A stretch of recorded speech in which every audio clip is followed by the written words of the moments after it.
You've arrived at the Candlelit Archive, a place that does not appear on maps and does not exist during the day. Only when the world grows quiet and the thoughts in your mind begin to slow does it open for you.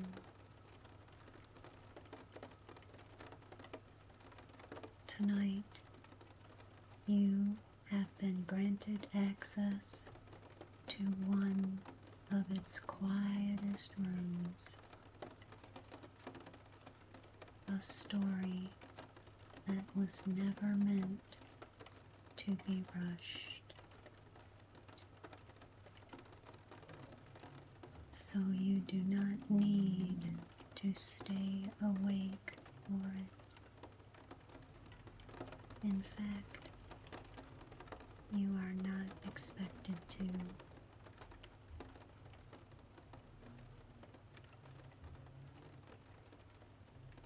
Just listen as long as you can and let the rest fade on its own.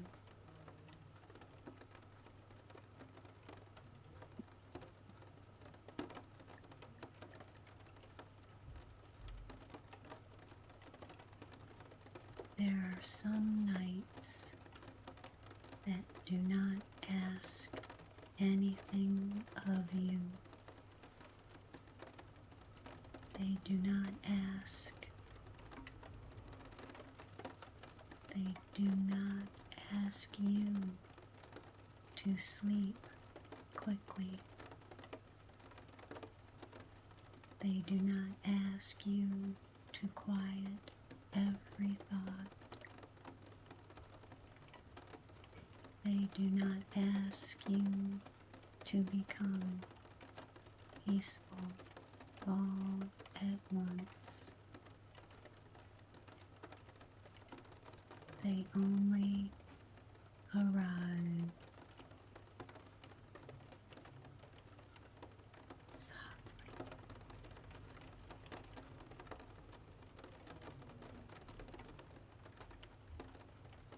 Outside the window, the world has lowered its voice. The roads are dark. The roofs are still.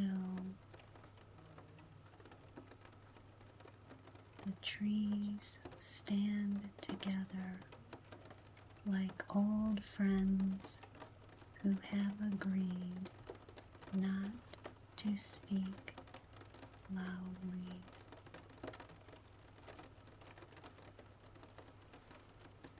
Somewhere far away, a car passes and fades. Somewhere closer, a house settles into itself.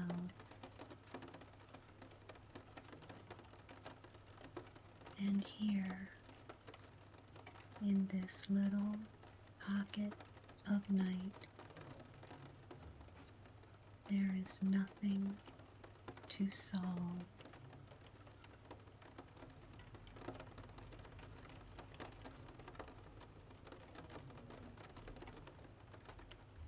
This is a quiet story for sleepless nights. Not a story that rushes toward an ending. Not a story that needs needs to be followed closely.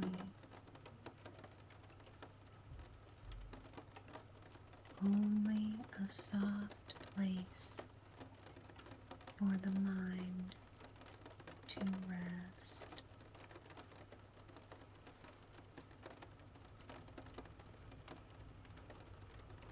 If sleep comes, it may come gently.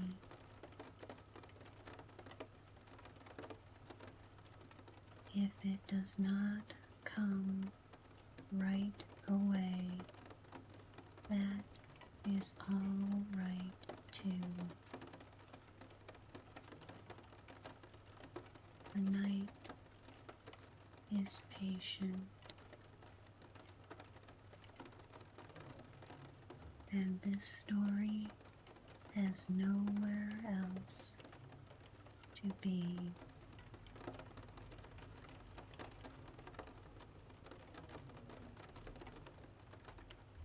There is a street that only becomes visible after midnight. It is not hidden during the day, not exactly, but daylight has a way of making everything too certain.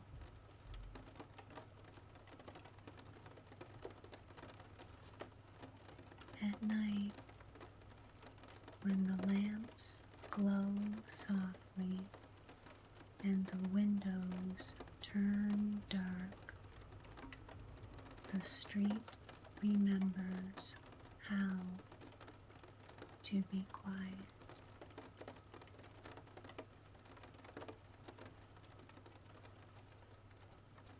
The pavement is silver in places where the moon has touched it.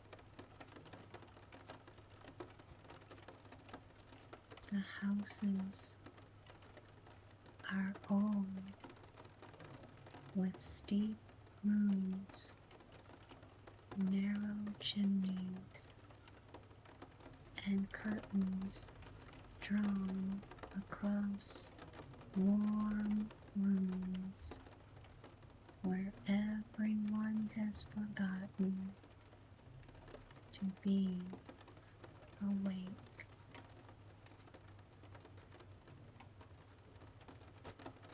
A few windows remain lit, but gently, not bright yellow, not sharp white,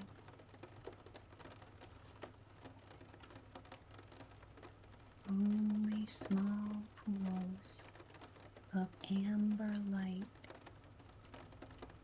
resting behind glass.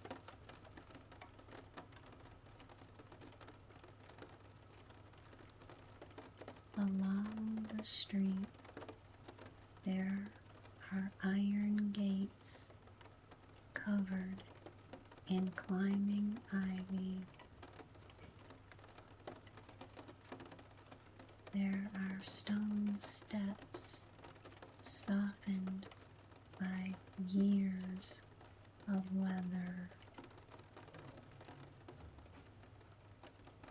There are little front gardens where lavender and rosemary sleep beneath the dew.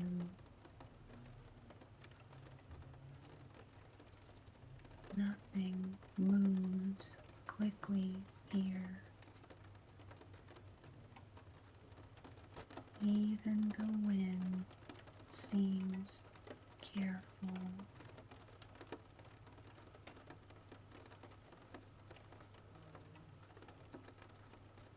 At the end of the street stands a narrow building with a sign above the door.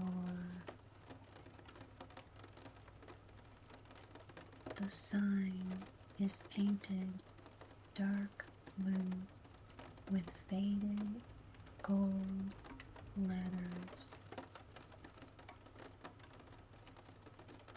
It reads, "The Night Room."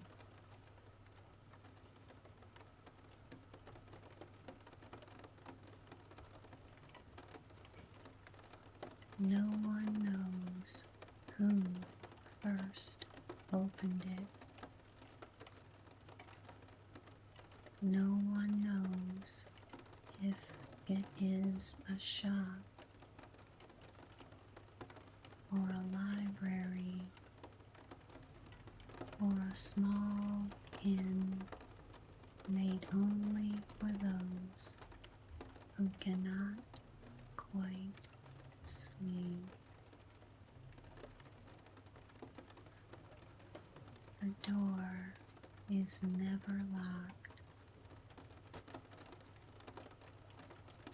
It opens without a bell.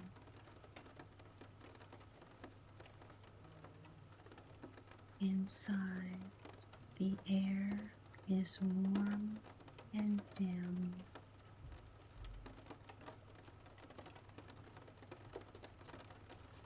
There is a counter made of polished wood, but no one stands behind it.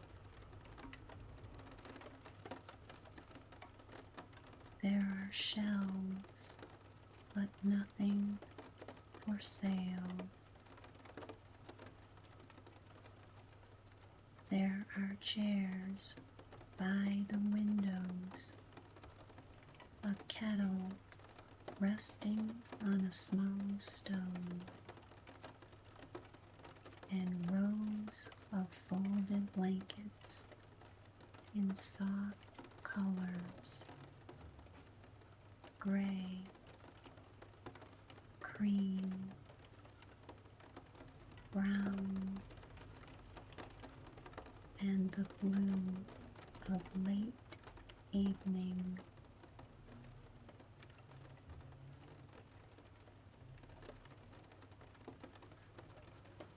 On one wall hangs a clock, but its hands move differently here. They do not tick. They drift.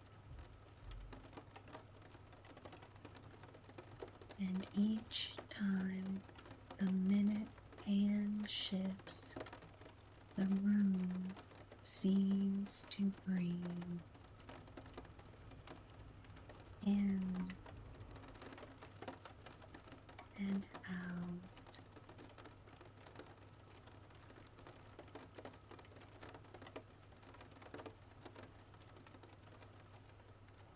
This is the place where sleeplessness is allowed to stop being a problem.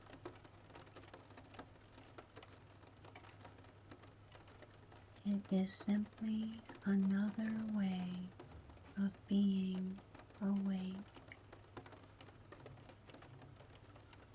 a quieter way, a softer way, a way that belongs not to the day, but to the deep middle of night.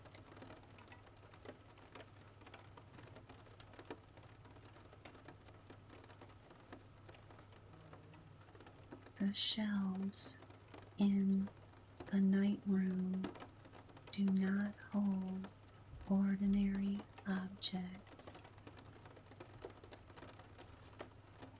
They hold soft things that cannot always be found when they are needed most.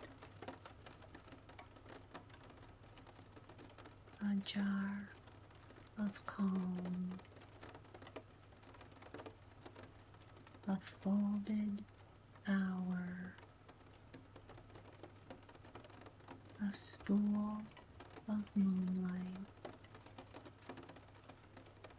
a tin of forgotten worries already losing their shape.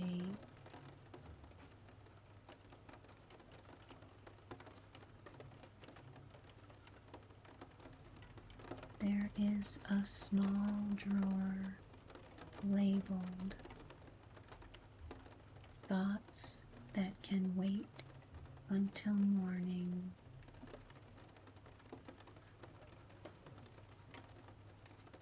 Inside are little slips of paper, blank and pale. Any thought may be placed there. A task, a question, a memory, a plan. The drawer closes softly and nothing inside it knocks or scratches or asks to be let out.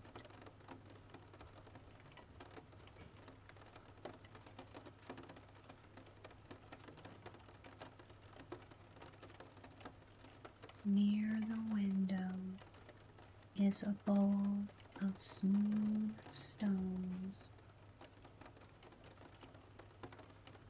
Each stone has been warmed by someone's hand and then left behind. They are not magic exactly, but they know the shape of being held. One is dark green. One is gray with a white stripe. One is nearly black. Nearly black except where it catches the lamplight and glows blue at the edge.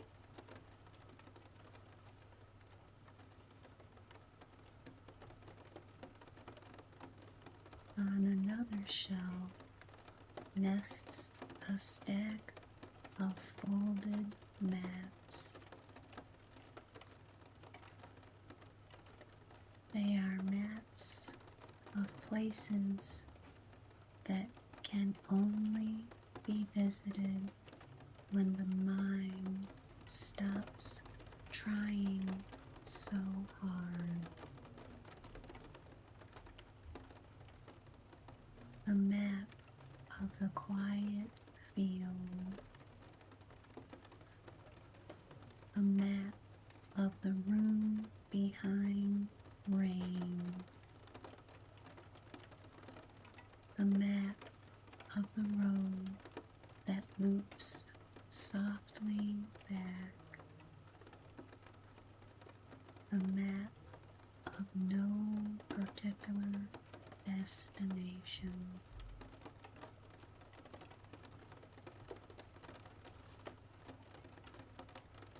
None of them need to be opened tonight. It is enough to know they are there.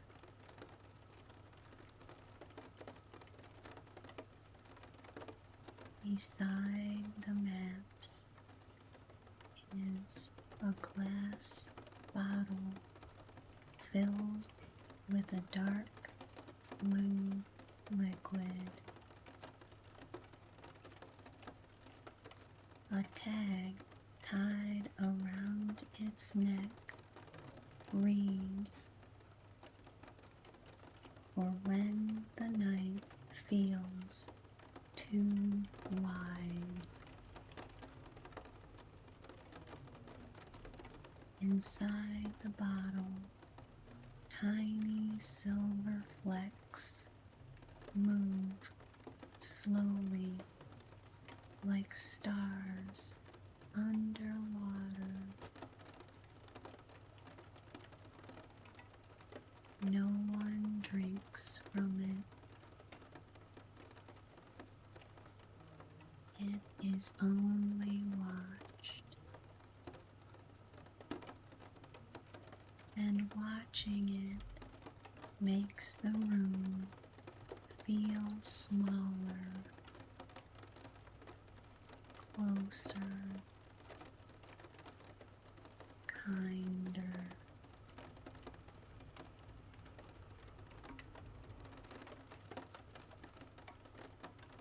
There are books too, but they have no titles.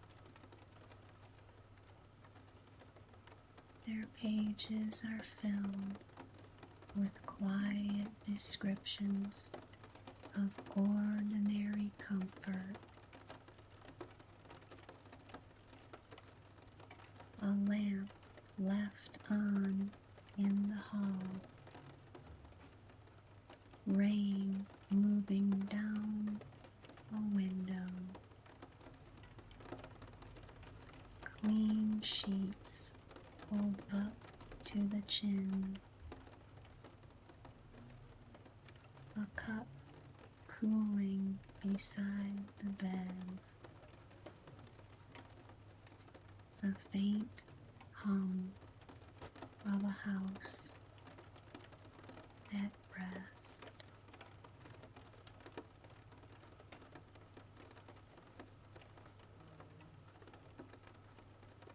Nothing exciting happens in these books. That is why they are so useful. They do not wake the mind. They do not invite it to chase.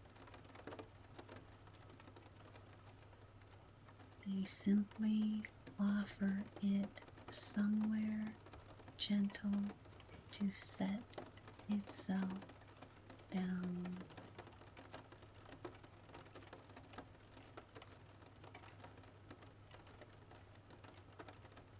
And as the shelves grow dimmer and the room grows warmer, the night outside presses softly against the glass. Not trying to enter, only reminding the room that it is surrounded by quiet.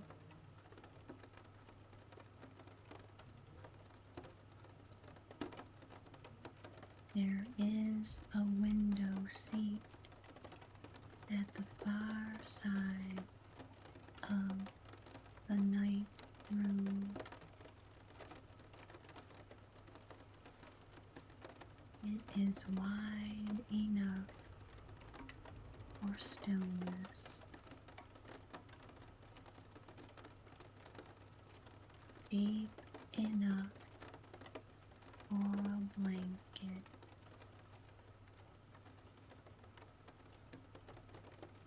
The cushions are soft, worn smooth in the places where others have rested before.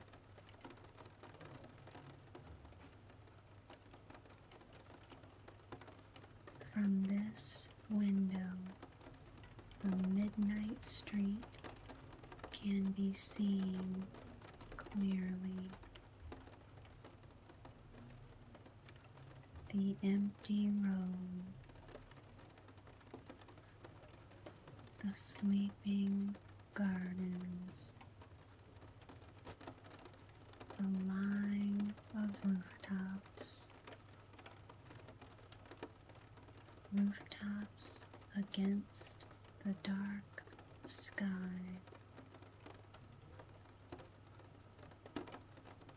Every so often, a curtain moves in another house, though no one is visible behind it. Every so often, a branch lifts and lowers as if the tree is breathing.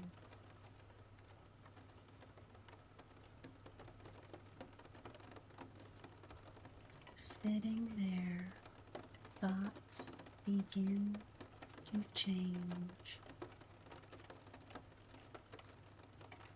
not because they are forced,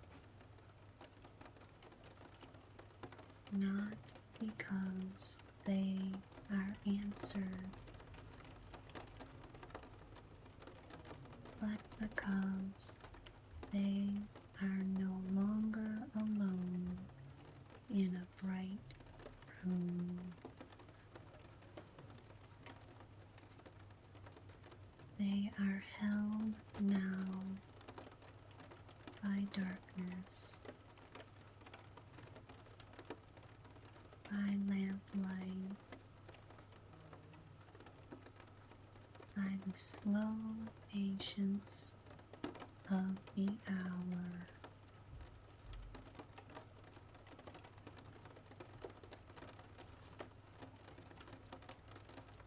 A thought that seemed large earlier becomes the size of a leaf. A worry that circled all evening becomes a small ring of mist. A memory with sharp corners rounds itself at the edges and drifts to the sill.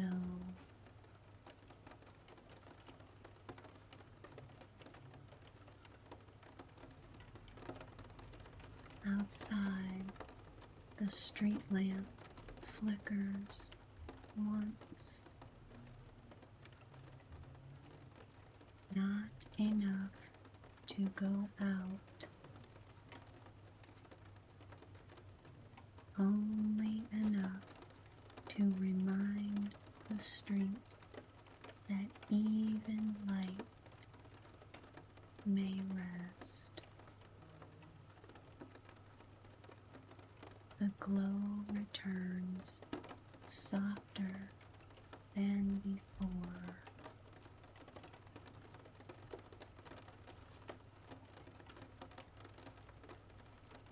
Far above the chimneys, clouds move slowly across the moon.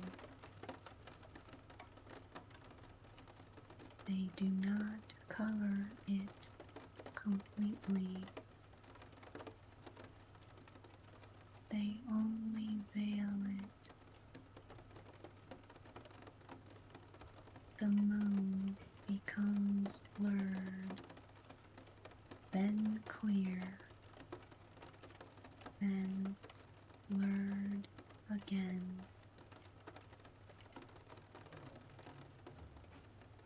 And this, too, feels like permission. Not everything must be bright. Not everything must be fully seen.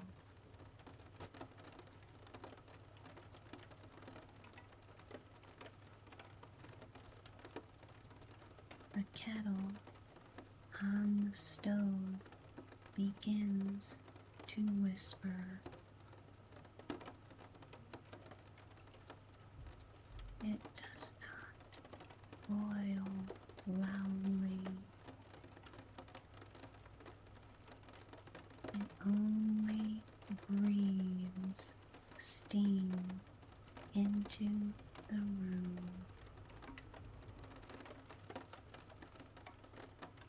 The sound is slow and steady.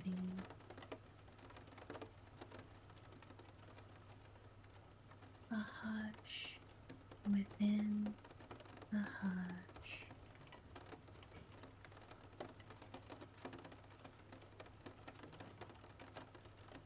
There is a cup waiting on the windowsill.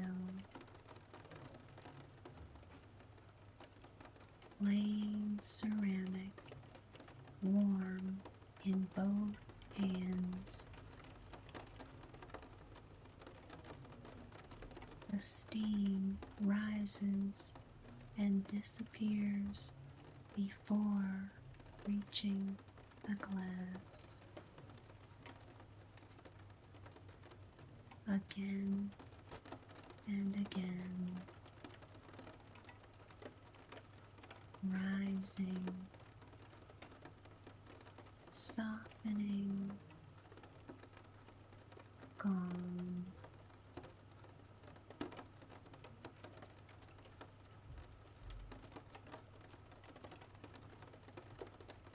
This is how thoughts may go too. Not pushed away, not argued with, only allowed to rise, soften, and disappear when they are ready.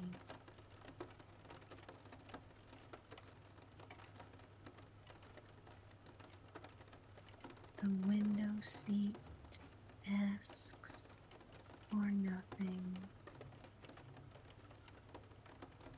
It does not ask for sleep. It does not ask for calm. It simply offers a place where wakefulness can become gentle. And sometimes that is where sleep begins.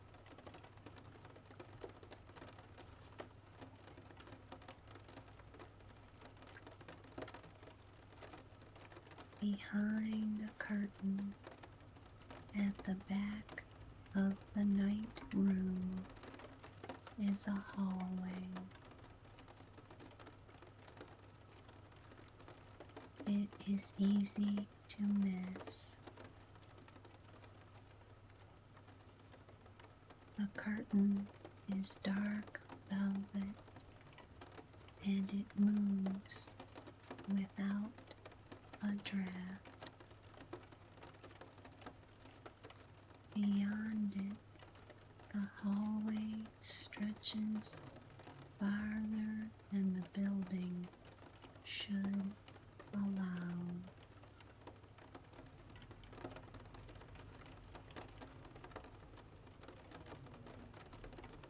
There are doors on both sides. Each door has a small brass plate with words engraved upon it.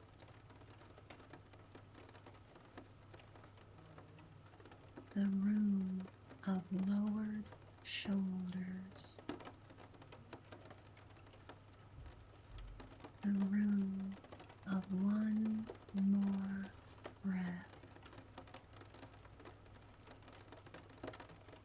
The room where tomorrow waits politely. The room of not needing to know.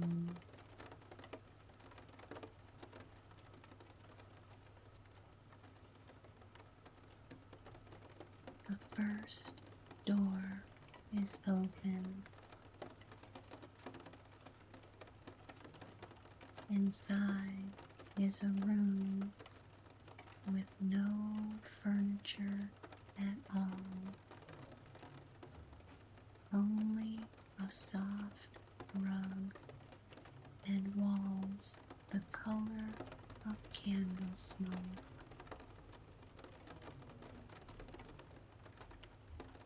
The air inside feels wide but safe. Nothing happens there.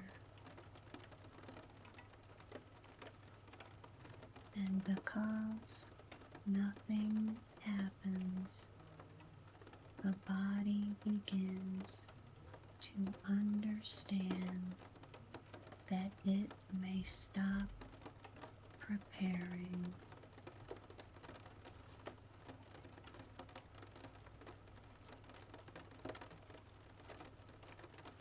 The second room holds a narrow bed covered in white blankets. Beside it, a lamp glows low. On the bedside table is a small card that reads, "You may begin again later. Not now. Later."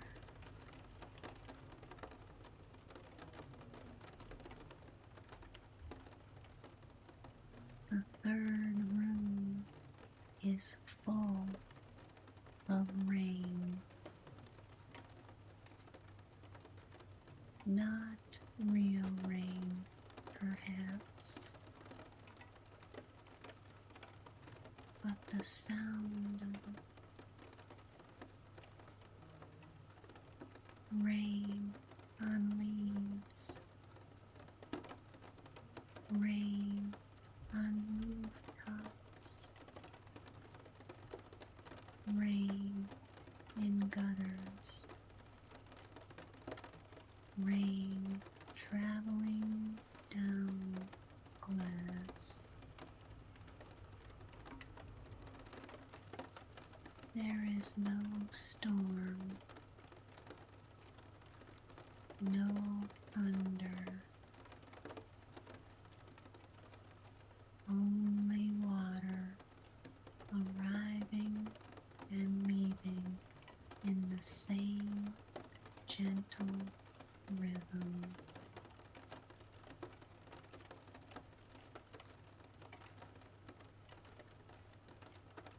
In another room, there is a staircase that goes down only 7 steps.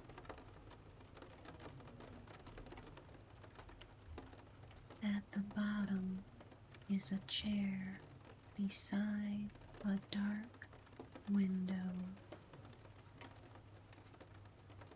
The window looks out onto nothing at all.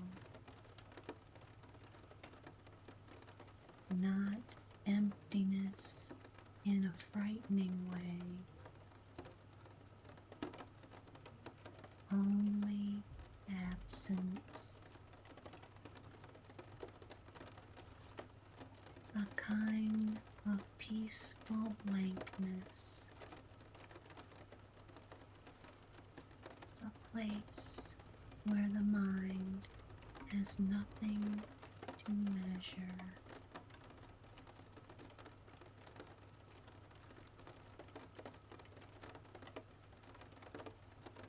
Each quiet door offers a different kind of rest, but none of them need to be chosen. That is important. The hallway itself is enough. The slow passing of doors, the dim brass plates, the hush beneath the feet, the sense that every possible room is prepared for tiredness and welcomes it kindly.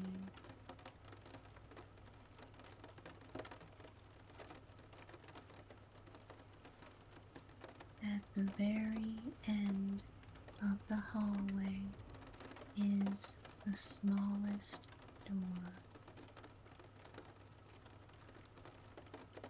Its brass plate has no words, only a carved crescent moon. The door opens inward without a sound.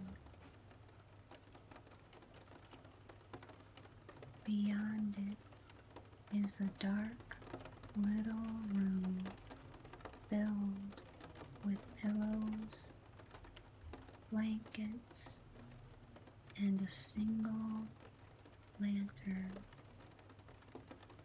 nearly out.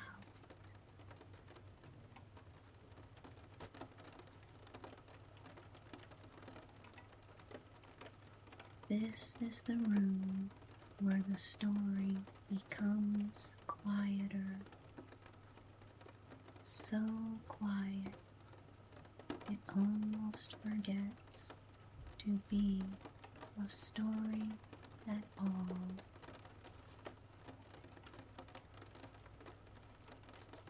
Inside the little room, the lantern gives off the last of its amber light. The shadows are soft.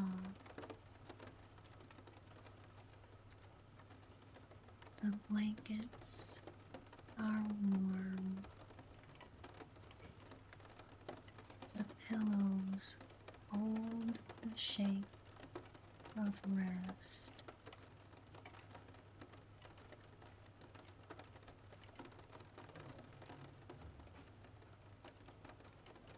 There is no window here, no clock, no list, no reason to turn back toward the day. Only the sound of the house breathing. Only the distant kettle cooling in the other room. Only the midnight street lying quiet beyond the walls.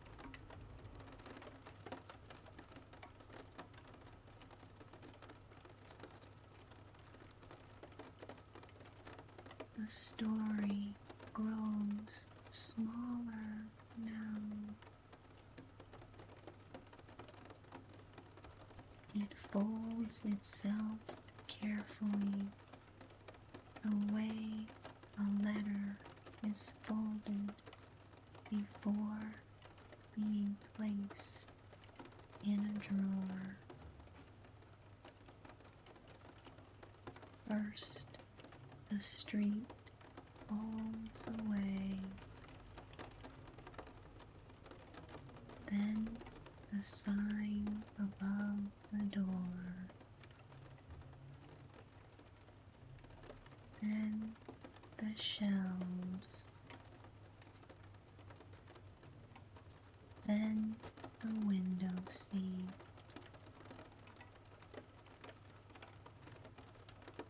then the hallway,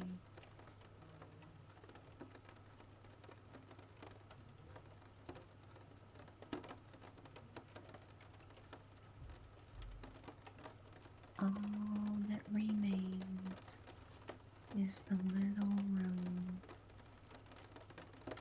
and then the blanket, and then the breath.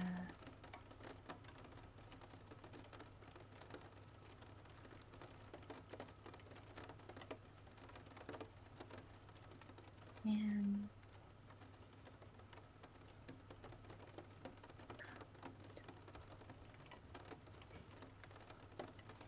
in and out.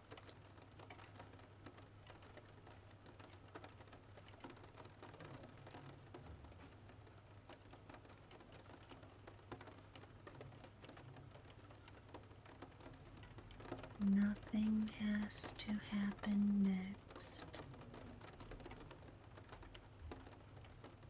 Nothing has to be understood.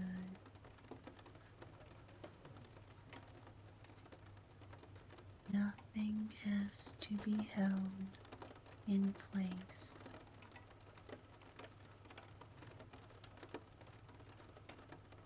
The night will hold it.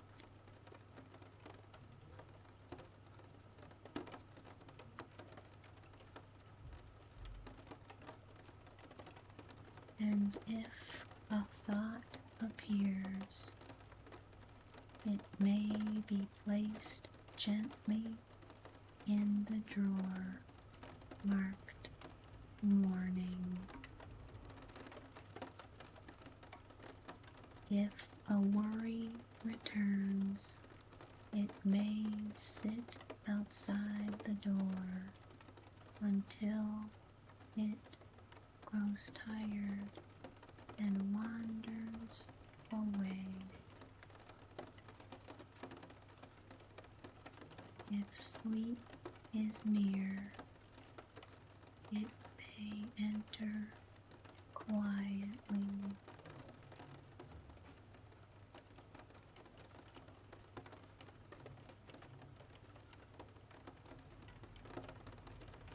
Warm,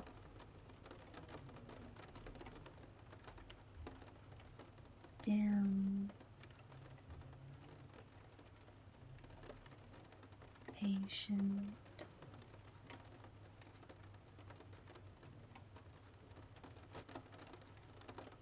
this has been a quiet story for sleepless nights.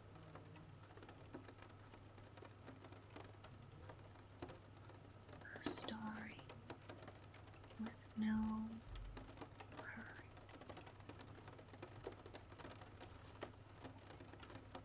A story with no sharp edges.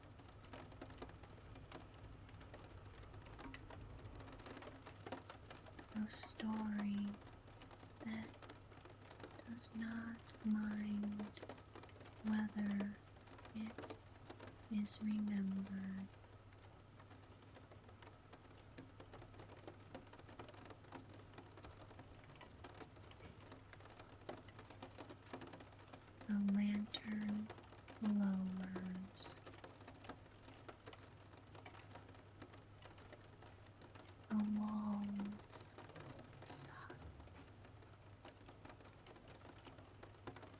The room grows dark in the gentlest possible way.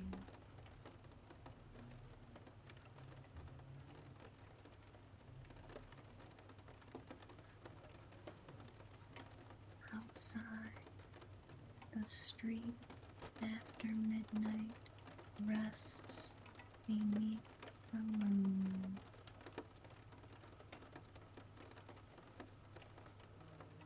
Houses sleep.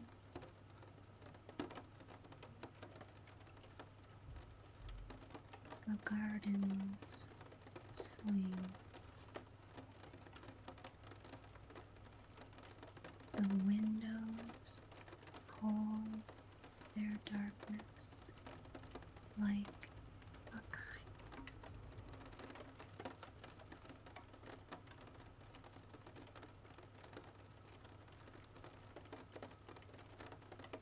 And somewhere within the night room, behind the curtain, beyond the hallway, inside the smallest room, everything is quiet enough now.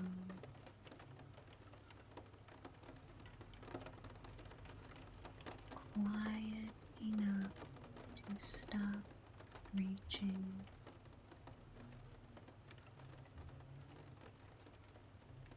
Quiet enough to stop listening for answers.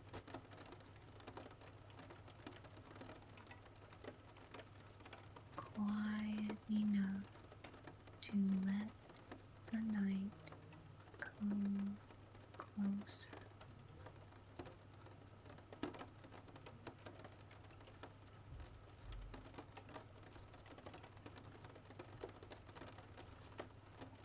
So rest here.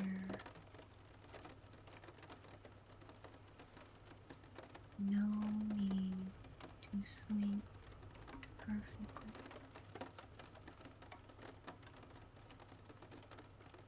No need to try.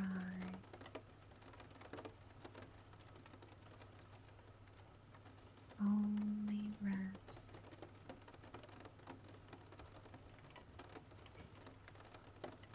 Only soften.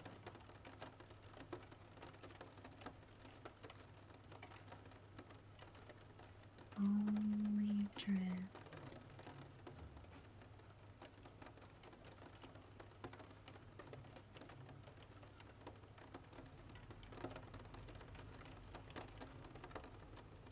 The story is almost gone now.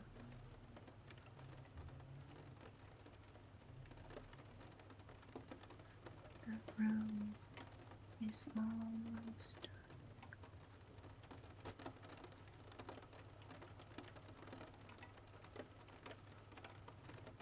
The night is very near.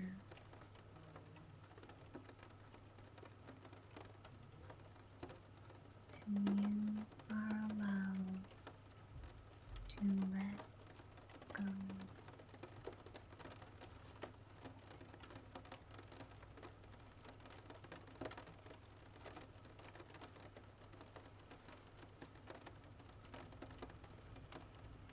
And now the Candlelit Archive grows quiet again.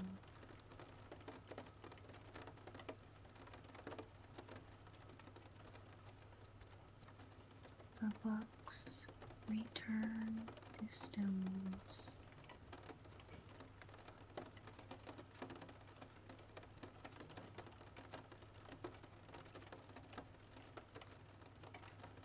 The lanterns continue their gentle walk.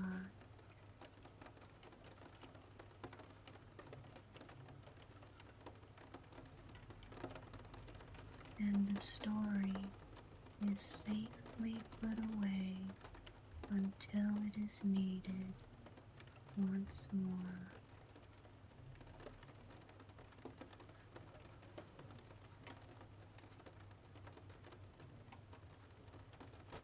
You do not need to hold on to anything from it.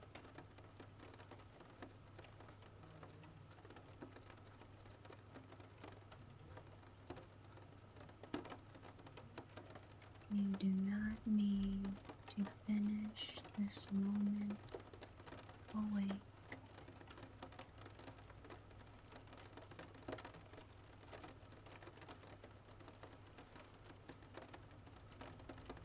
Only rest.